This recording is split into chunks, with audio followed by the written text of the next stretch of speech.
Okay, good evening, everyone. Welcome to the Omega Files. I'm your host, Dr. Freedom. Tonight we've gathered around, sit around to talk about the new Netflix series. Well, it's a couple months old now, which was referred to as Stranger Things. Very, very, well, I'd have to say it's very atmospheric because it kind of beams you back to the 80s, and it has the feel of like 80s horror movies, plus maybe you'll toss in some E.T.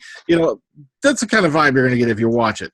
Well, okay, let's ask what you guys think of it, but first we're going to go into the hey there, hi there, ho there's. All right, let's start with AJ.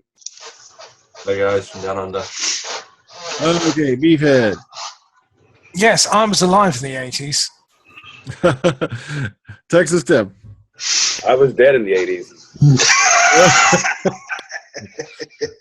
I was dead for that decade for tax reasons. Okay, Graham. I was alive in the 80s, and it was different. And, of course, Susan. Hello, I'm Elle, and I brought my 10-sided dice for D&D purposes. Are you cosplaying as 11? She had a hairnet on earlier. You missed that. Okay. Oh, okay. But the cool part is, I still have all my D&D dice. I still got a freaking, I don't know how many pound bag of dice from back in the day, and it's still put away there in a drawer somewhere. I just have the heart to throw them out. Okay, so yes, a little bit of Dungeons and Dragons, a little bit of country, a little bit of rock and roll. Now I'm flashing back to the Osmonds. Oh, man. Maybe that's one good thing that, I don't know, I think they were 70s. But okay, let's get your guys' opinion on it. Okay, let's start with Susan. Give us your opening thoughts. Opening thoughts on Stranger Things, the Netflix series. It's got cool actresses and actors. It's got this one called Winona Ryder, who is like amazing, and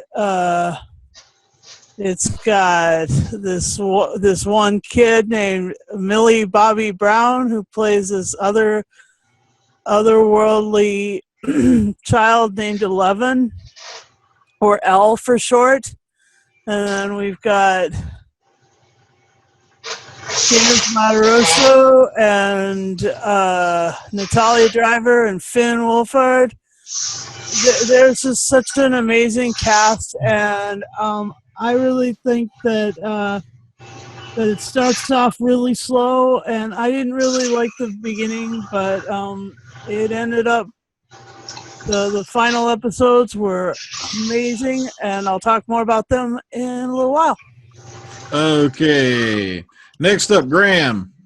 Well, where do I begin with this? Because this is one of these shows where you go, have you checked out Stranger Things? And I'm going, Stranger Things? Okay, that sounds somewhat interesting. What is it? And people are like, well, it's an 80s... Oh, my giddy aunt. My apologies for the language, but it's an 80s menage. It's an 80s, it's like, if you were born in the 80s, this show is for you. You've got the whole conspiracy theory type thing. You've got the whole, never mind the E.T. version where they took the guns out of the FBI people's hands and replaced them with walkie-talkies. You get the whole conspiracy theory. If it happened in the 80s, this thing's for you. The kids who were the focal point of this movie, as our buddy here, Texas Tim, always alludes to, if you've got one bad kid in this movie, you may have a problem. But they managed to find 4 or 5 kids who made this show phenomenal. And I don't apologise for the language, because the kids made this miniseries, and as a result, we're going to have a season 2 based on the back of these kids. Winona Ryder, some might say this is her furore and her what's the word I'm looking for? Her comeback. Come back into the, thank you, Beef. Her come back into the world of acting, because she's not exactly had her pedal to the metal, shall we say, in the last 4 or 5 years. But she was phenomenal in this. And obviously, major shout out to the boy that played Sheriff Hooper. He was obviously in. He was in the Suicide Squad. I said the Spirit Squad, the Suicide Squad, in a cameo role. And this guy obviously has some acting chops about him. What did I think about this? What did I think about this series overall? I wasn't expecting much of it, but it delivered so much more. And roll on season 2. Okay, next up, Texas Tim. Well, I can just ditto all that, although I guess we need a swear jar. No, it was amazingly put together. I mean, these guys managed to create something that would appeal to just about everybody in here because of our age. And it really captures that time period very well. You've got the kids listening to 80s music. You've got the adults listening to 60s music. You've got a very 80s looking logo and soundtrack to go along with it. It reminds you of every single horror mystery film you've ever seen from that time period. It borrows quite a bit from each of them. And it does it in such a way that you end up just feeling nostalgic the whole time you're watching it. Mm-hmm. As mentioned, the cast is amazing. The kids are great. Winona Ryder is brilliant because, I mean, she has to play somebody that's just hysterical, on the verge of hysteria the whole series because her kid's missing. And that was a great way to start it, too. You have a kid missing, so that just gets the ball rolling. And, yeah, she did an awesome performance in this. So much so that, you know, what everybody thinks she's crazy. I mean, she's doing things with Christmas lights and getting phone calls from missing people and stuff. It was just very good, very well put together. And at 8 episodes, it's perfect. Doesn't overstay its welcome. You get in, you get out. Almost everybody I know that watched it in like 2 days. It's designed to be binged. So yeah, it was very good. Okay, next up, Beefhead. Yeah, like sort of a bit of a combination of what the guys have just said. It's one of those ones that sort of gets passed around in secret because there was no real build up to it. It was a case of something that just spread through word of mouth, and it was there was something for everyone because I watched it with my family, with my children, over the course of, like Tim said, 2 days. Perfectly designed, 8 episodes, really good format, and you can just sit there and watch 4, and you think, oh, I'll just do that extra one because you're really involved in the story by the time you get to that point. And it's a very good homage to the 80s. You have got, you know, if you're a kid or you remember being a kid and you would watch a lot of films where your main driving characters behind it are the young kids who are excellent in itself. If you're slightly older as well, and you can think about sort of the horror movies that were around the time, you can see there's Easter eggs for everything there involved, to be honest with you. If you're a fan of the books that were around that time, it's a really great sort of horror kid science fiction melting pot that's just held together by some really good performances, some really great directing, to be honest with you. And you know, one person who completely threw me on this and who we don't see enough of, and I hope we will see more of as a result of this, was Matthew Modine, because he was really good acting against what would be his normal type as a villain. It's well structured, and yeah, justice for Barb. Matthew Modine was the guy behind the facility, yeah? Yeah. Okay. So many Easter eggs. I mean, if you just go from the start, where it's on, it looks like it's on old stock footage. It's done to look like an old TV series, I think, from the 1980s that no one knows about, and that's the joy about it. It's not just nostalgia; it's very cleverly put together because it's for everyone. Yeah. Okay. Yeah, it's like E.T. part X-Files part. You know, it's crazy. Yeah. It's about everything. Yeah. Okay, AJ, go ahead.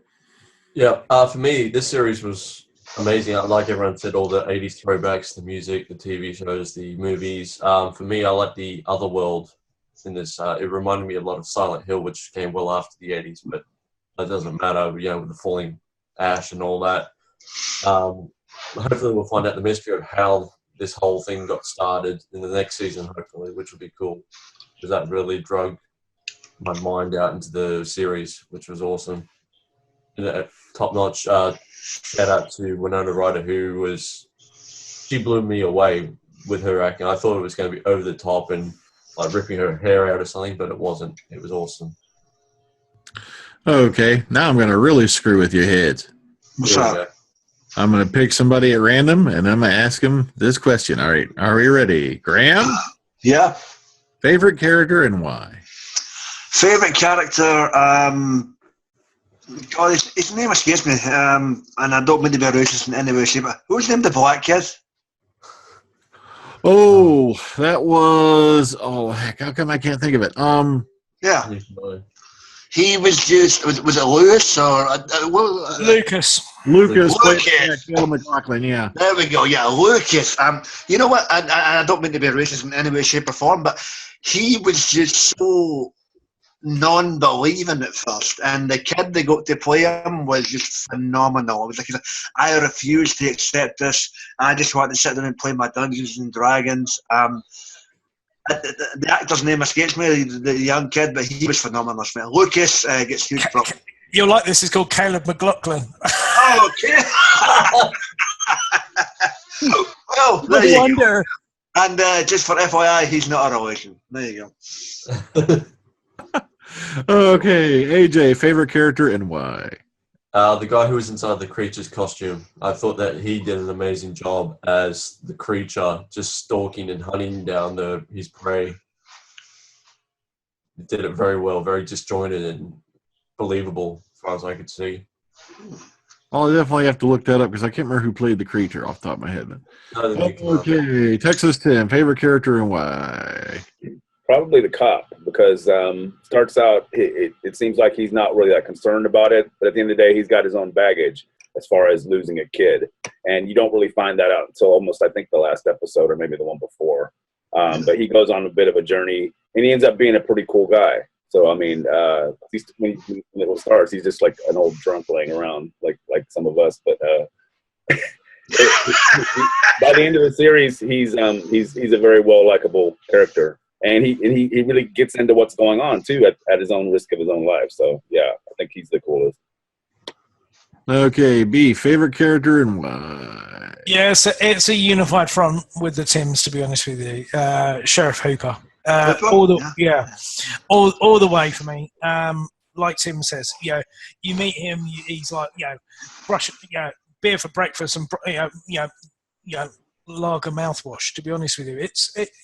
You get this idea that he's a character, he just can't be bothered with anything, but it's his refusal to let it go, and he's sort of pushing it and puts the pieces together. It's the dogged determination, by the point that he's sort of strong-arming a deal with the guys at the organisation. By the end of it, spoiler alert, he gets taken away at a car at the end of it, and you think, is he going to come back? Has he sacrificed himself to sort of, protect the lives of everyone else so they can try and go on and have normal lives after this? His character development and the turnaround in him is great, but there's still a sort of a tragedy that goes with him that perhaps is the driving force behind him, that he loses the child. The acting is great from him, and he's the most solid character when you get outside of your principal four kids. Yeah, you know what? I probably agree with that.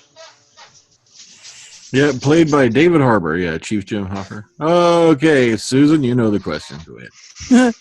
Well, you know the answer. I'm dressed as Elle, Millie Bobby Brown. Wow, and it is sort of a toss up though between her and Joyce, played by Winona Ryder, because of amazing amazing mother, amazing portrayal of someone on the verge of a nervous breakdown, but the power that Elle has within her, it makes that character super charismatic and super attractive, even to having a romance, like these kids had the kids were like the romantic lead and stuff in the show. It was great. Well, my favorite character myself was the character played by Gaten Mazzaro, but it was mainly because of the fact this kid, he actually does have the disorder. He talks about, and they wrote it into Stranger Things for him. It's called cleidocranial dysplasia. And when you read the list of symptoms and things like that can go wrong with this particular disorder, it's just amazing. Meanwhile, he's only 14 years old. He started out on Broadway. Wow. And, he really, really overcame the fact, he literally doesn't have the teeth. I thought it was just a nifty little prosthetic or something like that they'd come up with. But then when I read more and more about him, I'm like, damn, this kid's really overcome the odds, So essentially, this kid has got what the dental industry calls the dental version of alopecia. Yeah.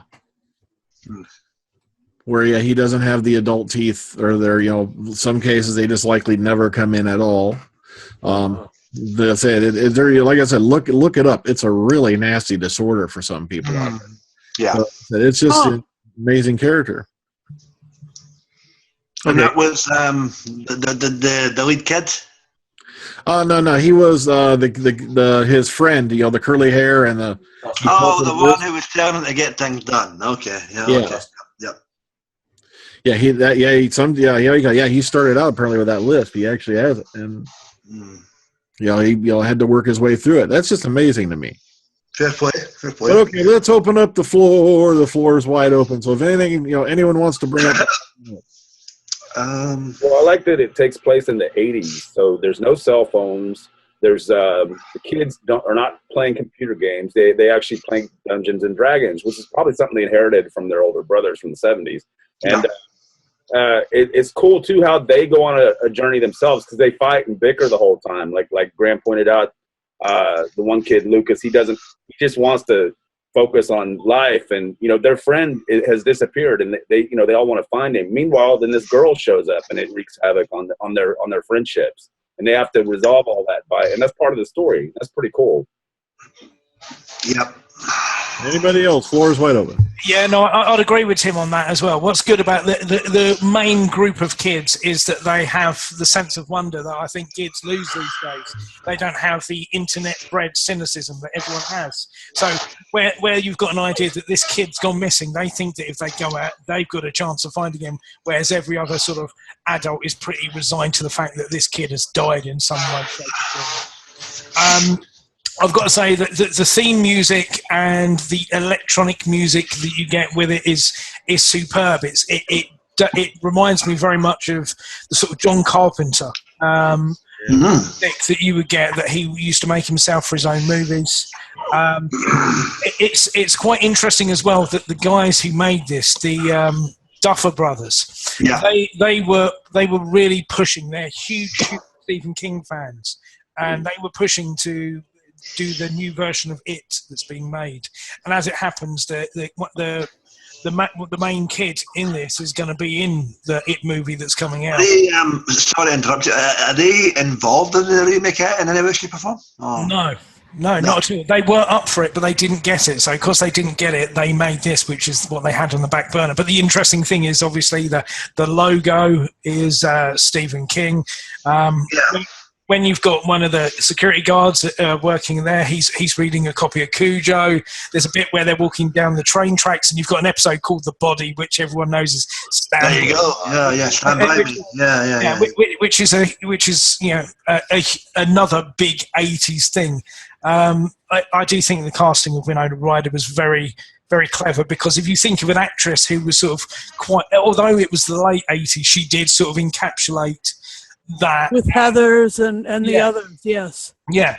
So that was good. I mean, yeah, she was good in it. She was solid and everything like that. But I aside from the sort of hysterics, sadly, I don't think there was much more that she could do with what she had. But she was really good in what she did. It's one of the ones, you don't want to say her character was too one-dimensional, but at the same time, it kind of was. Yeah. No, it was a decent. I mean, she showed that. I mean, here's this woman who had just played Mrs. Spock, you know, the Amanda character who is Spock's mom, and there was such a dramatic counterpoint to that in this character. I just love that. I think that she brought more to it than that, though, because you're right, it could be a one-dimensional part. Yeah. She made it more believable because she has to play somebody who is on the verge of hysteria. He's also hearing things and seeing things, and she pulled it off really well. What I did like is that one thing I did get is because when I grew up, it was a single-parent family, and you got the idea that she was a struggling mum trying to bring up two kids. That she conveyed very effectively. The point when she goes to her work to get a new phone and sort of like, "Are you going to give me time off? I've never been late because the boss." Yeah, no, I'll give you that. Yeah, I'll give you that. Hey, yeah. He's trying to be a real dick, and then it's sort of like when he sort of buckles, she goes, "Well, what else can I get?" And you just see like, "Oh yeah, give me a card and a smoke." I need this. Yeah. So the list just got bigger and bigger and bigger. I'll give it that. Yeah. The other aspect I did like you had if you've ever seen a movie, a kid movie where you've got a group of them. There's one called Explorers that came out in the 80s. I very got that much of a feel with the main boys in that, but also I got reminded of something like Scanners with the organisations, with the secret organisation. But one thing that did there's a couple of things that do ring true. Is something Brian probably would be able to tell you about more, because the idea of how 11 came about and everything like that is the idea of this sort of psychic war of psychics. What was it called? Like psychic. Telekinesis. It was MK Ultra. That was it. Yeah. And when they research it, that's the name that came up, and it was actually a project that they tried to do in the States to do it like remote viewing and everything like that. And so I do like the idea of that. There's certain amounts of it that's steeped in reality. But the secret lab and the secret organisation spying on everyone, it reminded me of Scanners. So many of those sort of like horror movies and everything like that. Plus, they're brutally relentless. I mean, they just go and take that guy out for just helping the girl. I mean, the restaurant guy, the guy that has his. That sucks you in on the first one. To be honest with you, you think, oh, it's a lovely child services woman and everything like that, and she just like shoots him. You know what? Just for hot FYI purposes, and I apologise for the language again. I had to do a double take when he opened the door. I thought that was Shelley Long. I'm going, you want to go where everybody knows your name, really? So the thing that I really liked is that including the restaurant, there was a whole bunch of food things. There was the lunch lady who had all the pudding stashed in the kitchen, and Elle's really thrilled by Eggos, and here's my waffle. And there was like the how she was getting fed in the restaurant by the restaurant owner, and you know how she hadn't had any real food in so long because she was in the Twilight world or whatever. And so I mean, it was really brilliant. I have to give the whole, I mean the sympathy for people without food, and the sympathy for someone who's homeless, who gets you know, fed by adopted by a family or by a kid, you know, and brought in and fed and stuff. That's really cool. And I really like that they took off after the science teacher. Can you show us how to make a sensory deprivation tank? You know what? Sue's got a good point. The science teacher is a wee bit of an unsung hero on this show because he keeps the kids' enthusiasm involved, irregardless of what the subject matter is. So kudos to the science teacher. You know. Yeah. Oh yeah. He gave up his evening when he was trying to VHS and chill. Exactly. Yes. Yeah. You know. Gave up his date night. Yeah. How do you make it buff? What? Yeah, okay. But stylistically, I mean, I love the monster. The monster itself, the demagogue. It was very Lovecraft. It was very You know what? alien type thing. I tend to agree with that, although the design was kind of, what's it trying to represent? Is it trying to represent the demigod out of Dungeons and Dragons? Or what? Sorry, excuse me, I've been drinking all day. Or is it trying to represent something in the eye or in the mind's eye of a child? I mean, you know, and nothing wrong with the design, but what exactly was the design? It's not something that would, shall we say, scare the shit out of an adult, but it would scare the shit out of a child. They don't want to show you too much of it because if you leave it up to your imagination, so that way. Yeah, I agree with that. It's gonna be the Demigorgon. It's gonna be the Demigorgon. It's the Demigorgon. And for anybody who's not watched this show yet, they've kind of left it open for next year, albeit that the only thing we know about season 2 is it takes place a year and a half after. Whether it picks up where it left off, that remains to be seen. I think it's good the way it ended because I was worried they were going to end it on some kind of cliffhanger. You know, when you have 8 episodes and you have to wait however long until they come back. And I thought it was good that they kind of tied up the story and didn't leave too many things. They left a few threads hanging, but if it had ended there and not been renewed, it'd be fine. It'd be an okay ending. Good point. They left it ambiguous in terms of the kids who came back.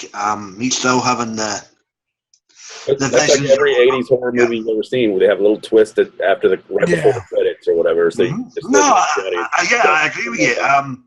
It'll be interesting to see where they go with it.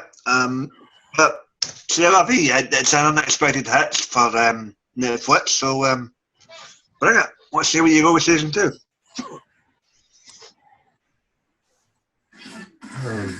One thing that ticked me off was with the chef, the guy who got killed in the first episode or whatever. I think they should have went with a robbery that went wrong rather than suicide because he was known to everyone in the town. Well, to be fair, he didn't commit suicide. He got shot. I know that, but the cover story of him committing suicide, it looked ridiculous because he seemed like an open and somewhat happy guy. But at the same time, that's down to whoever's covering this shop. They're just going to say suicide anyway. It's the 80s, so, you know. I would have said robbery that went wrong. Everybody was depressed. Yeah. Look, 1982, you had the 80 Atari game. Enough said. And that was enough to make a whole lot of people want to commit suicide. Exactly. Yeah, there was a lot of things that you could say were cliched in this, but there weren't. You did have the teen party that there was the straight-laced girl and who wanted to do the right thing, and then she got killed, and then there was the alcohol and bad choices for Nancy. But by the end of it, she turns around and becomes a complete badass. And they're trying to draw parallels between her and Nancy from Nightmare on Elm Street. So there's, there you go. Yeah, fuck you, head of Alan Cap. There's a lot of parallels to so many 80s things that I think it's you could theorize and wax lyrical and debate for hours. This is this and this is that. All was missing was the phone call. I'm your boyfriend now, Nancy. But you're right, though. Those are things that could have easily been cliches. Instead, they just make you feel nostalgia for the period. But it really does, because it reminds you of when you were like in school or when you were one of those kids in that group of people or whatever. That kind of thing. Yep. So, and they also go for the sort of one of the things they go for as well. I don't know whether it's intentional, whether it's just how it is. You know, the idea of sort of the girl going through puberty and not knowing how to deal with how it is, akin to sort of like Firestarter. Oh, the older sister. Yeah. Okay. No. 11. That you have that. 11. Yeah, oh, okay. You have this age and the awakening and the powers and everything like that.